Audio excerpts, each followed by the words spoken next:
चाहिए। लेकिन पिछली बार तो वंचित की वजह से जीते थे ना। पिछली बार वंचित साथ में थे इसलिए जीते थे। नहीं, आपका ये सवाल है या आपका ये मानना? नहीं, देखिए, अगर आप जर्नलिस्ट है तो अपने ऑब्जर्वेशन आप अपने तक रखिए, आप सवाल करिए मेरे से। ये आपका ऑब्जर्वेशन हो सकता है, मैं डिसएग्री करता हूँ। ओवैसी साहब, आपने पूरे वंचित की वजह से जीते थे, वंचित के साथ की वजह से जितने आपने भाषण किए थे उतने हमने पूरे सुने हैं। इस लोकसभा चुनाव में आपने कहा था कि जो भी गलतियां हुए हैं वो छोड़ दो और इकट्ठा आके इंडिया दिल्ली को जिताओ। लेकिन इस बार ऐसा हुआ है कि जो मुस्लिम बहुल भाग है, जिसमें पूर्व मतदार संघ है और मध्य मतदार संघ है, वहां भी आपको लीड नहीं मिली जितने पिछले साल थी, मतलब पिछले इलेक्शन में थी। क्यों ऐसा हो रहा है कि एक ही महाराष्ट्र में मुस्लिम उम्मीदवार है, फिर भी मुस्लिम उनके साथ क्यों नहीं रहे? नहीं, ऐसा नहीं है। ऐसा नहीं है। मेजॉरिटी वोट मिला हमारे को, मगर हर जगह पर आप देखेंगे कि गद्दार रहते हैं। मीर जाफर, मीर सादक तो हर जगह पर है। तो मीर जाफर, मीर सादक को तो लोग जान चुके हैं ना। ये मीर जाफर, मीर सादक तो हर जगह है। और मीर जाफर, मीर सादक को तकलीफ इस बात की रहती है कि भाई ये नहीं जीतना चाहिए। और ये मीर जाफर, मीर सादक जो है, ये हर पार्टी के जरखरीद गुलाम है जो अपना काम करते रहते हैं। ये लोग पार्टी में भी है आपके? हाँ, ये लोग आपकी पार्टी में भी है?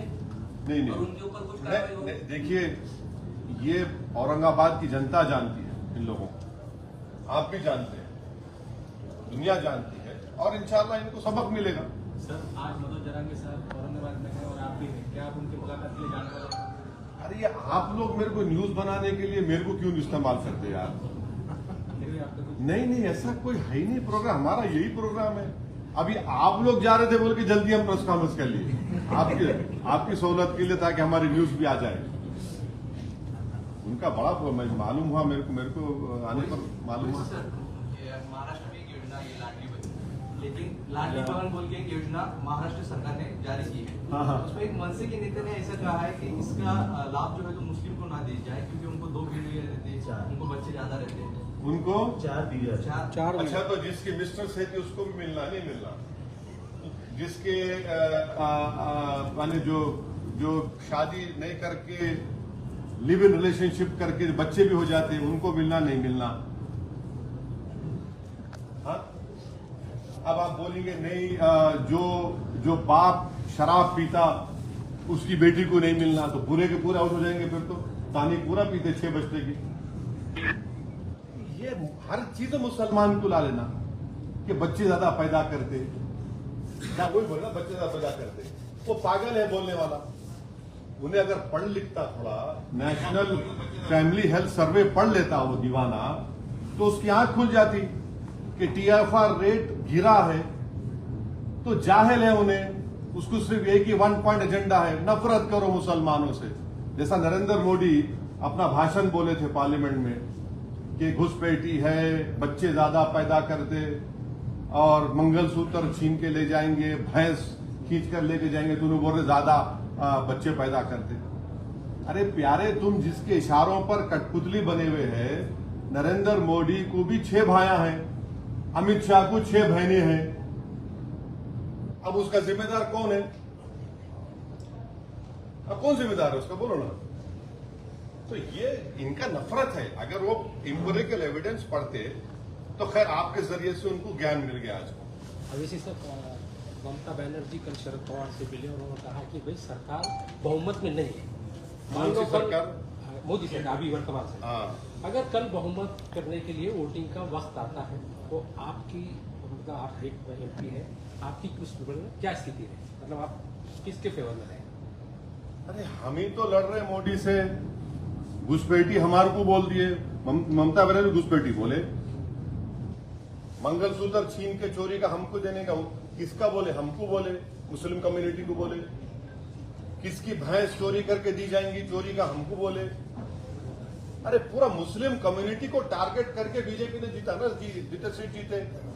सुनिए सब बुलडोजर चल रहा है किसके घर पे? मुसलमानों घरों पे। 8 मुसलमानों का मॉब लिंचिंग हो गया 4 जून के बाद मुसलमानों से। अरे भाई निशाना तो हम बन रहे हैं ना, तो हम ही तो मुखालिफत कर रहे बीजेपी की, इलेक्शन में भी कर रहे, जान भी हमारी जा रही, घर भी हमारा टूट रहा, बच्चे ही हमारे जेल को जा रहे, तो हम ही तो मुखालिफत कर रहे बीजेपी की। ऑनेस्टली अगर देखा जाए, जो CSDS का डेटा है, वो डेटा ये बताता है कि मुसलमान जो वोट बीजेपी को दिए थे 2014, 19 और 24 में, मोर और less it was the same दूसरी कम्युनिटीज का, बड़ा थोड़ा कम हुआ। और असदुद्दीन ओवैसी, इम्तियाज जलील जब MP थे हम दोनों, तो 2019 जुलाई में UAPA का अमेंडमेंट लाया गया था, उसकी तो मुखालिफत हम करें, कांग्रेस पार्टी साथ दी ना उसका। आप लोग क्यों नहीं, आप लोग ये पूछते नहीं उन लोगों से? आपको पूछना चाहिए कांग्रेस पार्टी से, NCP से पूछना चाहिए कि आपने UAPA क्यों सपोर्ट किया, जिसकी वजह से स्टैन स्वामी, एक 85-year-old बूढ़ा मर गया जेल में, भीमा कोरेगांव के लोग जेल में रहे, बच्चे जेल में आज भी। हम ही तो अपोज कर रहे, पार्लियामेंट में हम लोग हमेशा अपोज करें, और अगर कल ऐसा जरूरत पड़ेगी यकीनन हम बीजेपी के खिलाफ वोट देंगे, मगर हर चीज पे टारगेट तो हम है ना, नुकसान तो हमारा हो रहा। हमारी पार्लियामेंट में हमारी मेंबरशिप रिप्रेजेंटेशन 4% है, अपर कास्ट का OBC का बराबर हो गया, जेलों में सबसे ज्यादा मुसलमान, दलित, आदिवासी है, घर सबसे ज्यादा बुलडोजर के तोड़े जा रहे हमारे मुसलमानों के, लव जिहाद हमारे पे इल्जाम, तो हर चीज का हम पे ही सवाल भी हमसे होता है। मर्रो मैं और मेरे को बोलेंगे तुम उनका साथ देंगे नहीं देंगे, अरे भाई आपकी तो सवाल कम से कम हकायक को देखकर तो करो ना। नहीं हाँ, मैं बोल दिया आपका, इंडिया आघाड़ी के साथ में नहीं मेरा आपको सवाल का जवाब दे, अगर ये आप ये नहीं कि पूछते कि भाई आप इम्तियाज जलील क्यों आ रहा है, आप लोग ये नहीं पूछते इम्तियाज जलील क्यों आ रहा है, ये पूछना चाहिए लोगों को। एक MP था मुस्लिम, आप हराए उसको। असेंबली में 288 सीटें, 288 सीटें हैं असेंबली के महाराष्ट्र में, आप कितने सीट देंगे? और एक मिनट, महाविकास आघाड़ी के कितने सीट गिराने का आपका टारगेट है? महाविकास आघाड़ी की सीट कितने गिराना है, क्या प्लान है आपका, क्या टारगेट है? पूरे 48 लोकसभा सीट में एक मर्द खड़ा हुआ था जिसका नाम इम्तियाज जलील था, पूरे मिलके उसको हराने पे लग गए। सॉरी एक मिनट ठहरिए, आप गिराने की बात कर रहे हैं, इम्तियाज जलील गिराने में सबका हाथ है, कोई सामने से हमला करा, कोई पीछे से करा, कोई साइड से करा, वो सब महाराष्ट्र की जनता देख चुकी है। वंचित के साथ सुनिए आपका सवाल हो गया, जवाब सुनो बात। हम एक पॉलिटिकल पार्टी है, हम लड़ते हैं, हम जीतने के लिए लड़ते, किसी को हराने के लिए, गिराने के लिए नहीं। ये कोई कुश्ती का दंगल नहीं है कि चिट करके गिरा देना, कि बॉक्सिंग मैच नहीं है पंच मार के गिरा देना। एक जमहूरियत, डेमोक्रेसी में एक डेमोक्रेटिक पॉलिटिकल फाइट होती है।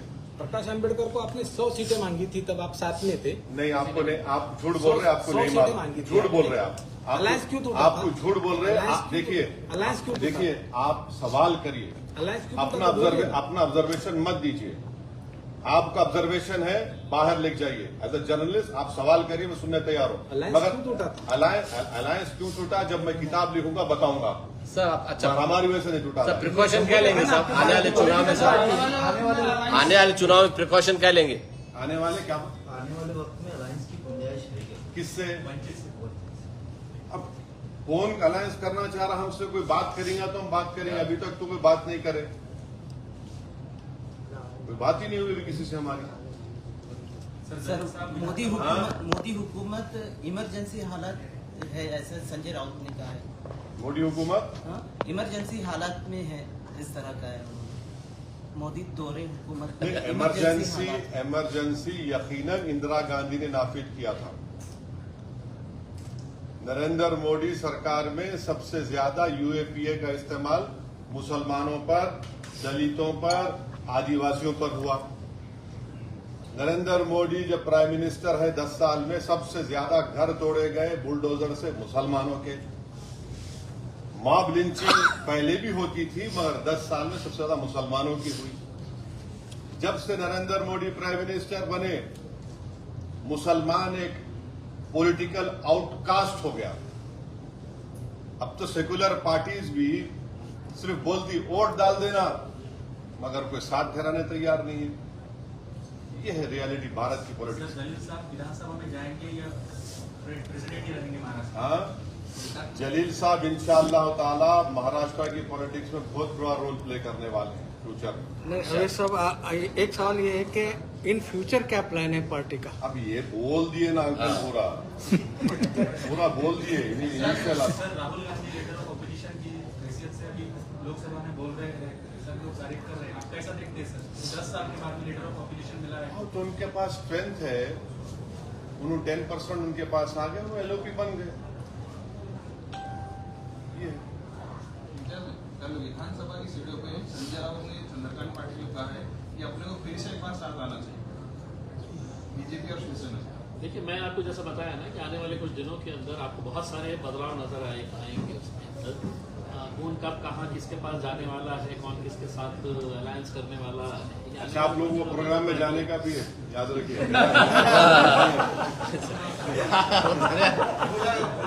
हाँ, खत्म हो गया साहब, याद दिला। परेशान कर दिया उसने। एक आखिरी लोकसभा चुनाव के बाद आप पहली बार प्रेस ले रहे हैं, मतलब यहाँ पे, तो ये जो महायुति को जो फटका बैठा है, अजित पवार साथ में जाने के लिए, महायुति के साथ अजित पवार साथ में गए, इसीलिए महायुति की सीट लोकसभा में अच्छे खासे गिरे। तो आप कैसे देखते हैं ये महायुति सरकार विधानसभा के अंदर? देखिए, उसमें मैं कैसा बोलूं किसी और पार्टी के बारे में। मैं तो मेरा गम बयान कर रहा हूं, मैं तो मेरी तकलीफ आपको बयान कर रहा हूं। मैं तो बयान कर रहा हूं कि किस तरह से मेरे जो ख्वाब थे, मेरी जो उम्मीदें थी, उसको सब मिलकर तोड़ने की कोशिश करें। मैं कोई मेरा गम भी तो समझे, कोई मेरे ख्वाबों को भी तो कोई देखे, कोई मेरे वजूद को तो माने। अब मैं कब तक दूसरों के बारे में बात करूं? कब तक? 50 साल हो गए, 18 लोकसभा के इलेक्शन हो गए, मैं कब तक उनके ख्वाबों को पूरा करूंगा? मैं कब तक अपने आप को खत्म करके अपने उनके महलों को तामीर की इजाजत दूंगा? मैं कब तक अपनी उम्मीदों को और अपने ख्वाहिशात को दबा दूंगा किसी और की खुशी के लिए? ये तो इंसाफ नहीं है ना, ये तो इंसाफ नहीं है। सर, दिल्ली की पॉलिटिक्स क्या बोलती है? मोदी सरकार 5 साल चलेंगी या गिर जाएगी? हाँ, 5 साल चलेंगे क्या? सरकार गिर जाएंगी मोदी सरकार? दिल्ली की पॉलिटिक्स क्या करेगी सर? एक बात सुनिए, ये जब से उन्होंने प्राइम मिनिस्टर बने 4 जून से, मैं आपको बोला कि इतने 10 से ज्यादा मुसलमानों का मॉब लिंचिंग हो गया। मध्य प्रदेश में, यूपी में कई जगह पर घरों को तोड़ दिया गया, बल्कि आप ही के बिरादरी के मीडिया के लोगों ने एक मॉब लिंचिंग को रिपोर्ट किया, तो ये नया कानून के तहत उन पर केस बुक कर दिए। तो अब फ्यूचर में क्या होता है मेरे को नहीं मालूम, मैं तो कोई ज्योतिषी नहीं हूं। मैं अपनी हथेली को देखकर तो बोल नहीं सकता, ना मैं आसमान के तारों को देखकर बोल सकता। मैं जरूर ये बोल सकता हूं कि सबसे ज्यादा तकलीफ में अगर कोई आज है तो भारत के मुसलमान हैं। वो इस बात को समझ नहीं पा रहे हैं, और समझना भी चाहिए। वोट डालने वाले बन गए, मगर उनको कोई जिताने वाले तैयार नहीं। पिछले 5 साल में अभी आप अधिवेशन में गए मेरे को जाने का है ना, लोकसभा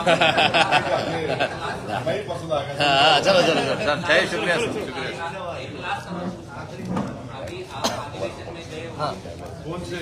अभी लोकसभा के हाँ, गए ना। पिछले 5 साल आपके साथ कोई तो भी बैठता था, अभी जब आप गए तो वहाँ पे याद आएगा रिएक्शन? मैं यकीनन इम्तियाज जलील मेरे को बहुत याद है। इम्तियाज जलील मैं जब वोट लिया तो मेरा वोट बड़ा फेमस हो गया पूरी दुनिया में। आप लोगों ने, आपका शुक्रिया, बहुत बहुत thank you very much. Imtiaz Jaleel मेरे को पैगाम भेजा है, असद भाई आप वोट लिए और बहुत अच्छा लिए। तो मैं उनको मैसेज करा, यार इम्तियाज तुम्हारी कमी बड़ी महसूस हो रही है। यकीनन मेरे को कमी महसूस हो रही। हम 2 थे भाई, मगर पूरों पे भारी थे हम लोग, मगर ठीक है, अल्लाह का जो फैसला है। मैं अकेला हूं तो लड़ेंगे, कोशिश करेंगे। मैं पहले भी 15 साल अकेले था और अपनी जितनी मेरे से कोशिश हो सकती है इंशाल्लाह मैं कोशिश करूंगा, अपनी बात को रखूंगा। मगर सवाल यह है कि नुकसान किसका हो रहा है, किस कम्युनिटी का नुकसान हो रहा है, किस समाज को आप पॉलिटिकल रिप्रेजेंटेशन उनका रोक रहे हैं। इतना बड़ा प्रदेश है ये, भारत का दूसरा बड़ा प्रदेश है, फाइनेंशियल कैपिटल पूरा देश का इस प्रदेश में है, और वहां से आपका एक मुसलमान एमपी नहीं है। कौन सा सेकुलरिज्म के तुम बाजी बजा रहे हैं? कौन सा मॉरल विक्ट्री ये लोग बोल रहे हैं? इनको तो आईने में अपना चेहरा देखकर बोलना चाहिए moral victory. What moral victory is this? ये मॉरल विक्ट्री नहीं है, this is victory of Hindutva, this is victory of majoritarianism. ये है सच्चाई। बस हो गया, बस चलिए, अभी हमारा मीटिंग है।